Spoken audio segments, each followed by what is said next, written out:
17 বছর ধরে নিখোঁজ দুলাল পৈরা। ধান কাটাকে কেন্দ্র করে গ্রাম বিবাদে নাম জড়িয়েছিল দুলালের। অভাবের সংসারে ঘরে নেই গৃহকর্তা। দিন আনি দিন খাই পরিবারটিরও দুরাবস্থার শেষ নেই। কোনো ক্রমে দিন মজুরের কাজ করে সংসার চলে পরিবারের 3 সদস্যের।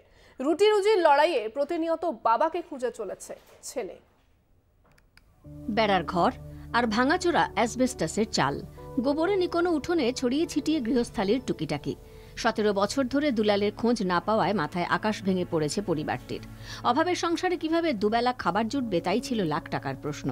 সাঁকরাইল থানার পুলিশ 2006 সালে বাড়ি থেকে তুলে নিয়ে গিয়েছিল দুলাল পৈরাকে। ধান কাটাকে কেন্দ্র করে ঝামেলার সূত্রপাত। এই ঘটনার পর ছারখার হয়ে গিয়েছে পরিবার, যার মাসুল এখনও দিতে হচ্ছে পরিবারের 3 সদস্যকে। নিখোঁজ দুলাল পৈরার ছেলে অনুপ পৈরার অভিযোগ, একাধিকবার বিভিন্ন জায়গায় জানিয়েও খোঁজ মেলেনি বাবার। ধান কাটা কেস হয়েছিল আর বাবার নামে, ওইখানে 22 জন আসামি ছিল। ওইটা হয়েছিল আজ থেকে 17 বছর আগে, 2007 সালের ঘটনা। আমি তখন ছোট ছিলাম। এবার আমার বাবা আমাদের জমিনে খোদ বইতে, মানে যে গোবর যে সার হয় এগুলো বইতে গিয়েছিল। ওইখানে দেখলো যে অনেক লোক দাঁড়িয়ে আছে, ওইখানে দাঁড়িয়েছিল।